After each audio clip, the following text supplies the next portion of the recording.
Pendant longtemps, on a cru que les tumeurs au cerveau avaient un pronostic catastrophique. On a cru également que si on opérait le cerveau de patients qui menaient une vie presque normale avant le diagnostic de la tumeur au cerveau, nous allons générer des séquelles irrémédiables. En fait, nous nous sommes aperçus, et c'est ce dont on va parler de façon beaucoup plus précise dans cet exposé, qu'il était possible d'opérer de façon fiable, reproductible et avec très peu de séquelles des patients porteurs de lésions parfois très volumineuses, de la taille d'un pamplemousse à l'intérieur du système nerveux central, sans générer de troubles et en leur permettant de reprendre une vie totalement normale, que ce soit sur le plan familial, social et professionnel. Pendant longtemps, on a cru que les tumeurs cérébrales étaient synonymes de pronostic vital engagé dans un avenir à très court terme, ça veut dire dans les 6 mois à 1 an. Malheureusement, ceci est vrai pour les tumeurs qui sont malignes, qu'on appelle les glioblastomes, mais il y a une autre frange de tumeurs primitives du système nerveux central, en d'autres termes qui ne sont pas des métastases venant d'ailleurs, mais qui sont vraiment des tumeurs du cerveau qui évoluent pendant des mois, voire même des années, avant que le diagnostic ne soit réalisé. Et ce qui est étonnant, c'est que ces tumeurs, la plupart du temps, se développent chez les patients relativement jeunes, de 30 à 40 ans, qui mènent une vie totalement normale sur un plan familial, socio-professionnel, qui sont très actifs, qui ne se plaignent d'aucun symptôme, et qui pourtant, un jour, parce qu'ils sont fatigués, parce qu'ils ont bu de l'alcool, vont faire une crise d'épilepsie, qui est un signal d'alarme du cerveau, qui est en train de nous dire « je ne peux plus continuer à tolérer le développement de cette tumeur lentement évolutive ». Et c'est là où on diagnostique ce qu'on appelle un gliome de bas grade, à savoir une lésion qui a évolué pendant des années, mais qui, si on ne fait rien, continuera non seulement à progresser, mais à se transformer en tumeur maligne et revenir au pronostic des glioblastomes tels que je les ai définis tout à l'heure, à savoir avec un risque vital engagé dans les 6 à 12 mois, à la limite, quels que soient les traitements que l'on peut faire. Ce qui veut dire que du coup, on se retrouve confronté à un dilemme qui est, d'un côté, diagnostiquer une tumeur qui est déjà très volumineuse, de la taille d'une orange, d'un pamplemousse, chez un patient qui, de notre côté, n'a aucun symptôme, si ce n'est cette crise d'épilepsie révélatrice, voire même un diagnostic totalement fortuit, puisque de plus en plus, nous avons un accès facilité aux IRM cérébrales, pour j'ai mal à la tête, pour j'ai un traumatisme crânien bénin, et on fait une imagerie et on découvre le poteau rose, nous sommes porteurs d'une très volumineuse tumeur qui n'a jamais donné le moindre symptôme. Mais nous savons, encore une fois, que si on ne fait rien, elle va évoluer, elle va donner des troubles neurologiques aux patients qui finira par décéder de cette tumeur. C'est là où nous avons décidé depuis 17 ans de changer totalement d'état d'esprit en disant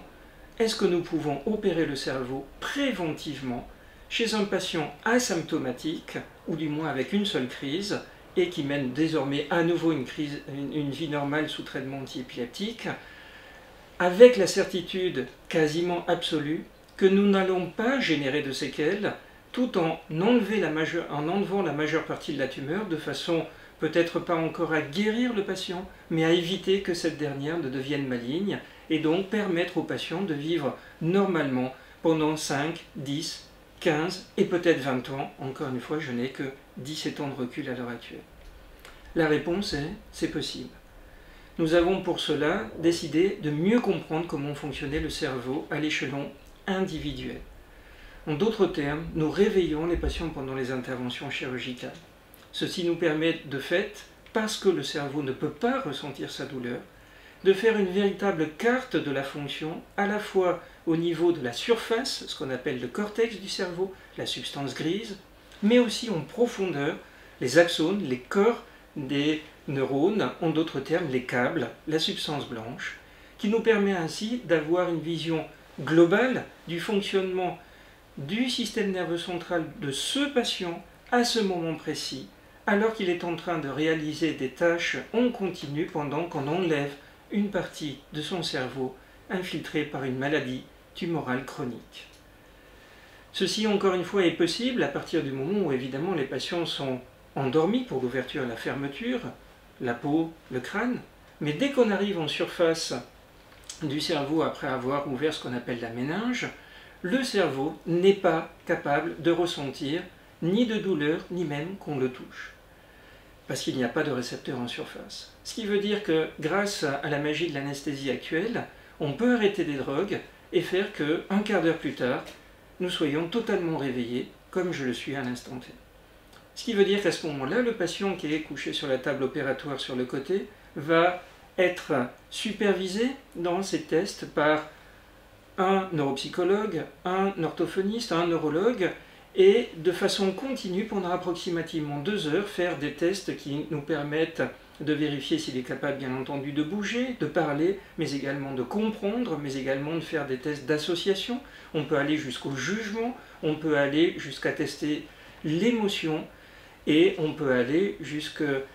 également à tester ce qu'on appelle la métacognition, ça veut dire la capacité pour le patient de s'auto-évaluer lui-même dans ses réponses en vérifiant s'il est capable de donner quelque chose de correct en termes de résultante finale par rapport à la question posée initialement. Et pendant ce temps-là, nous allons utiliser ce qu'on appelle les stimulations électriques, puisque le cerveau, c'est essentiellement de la biochimie et de l'électricité.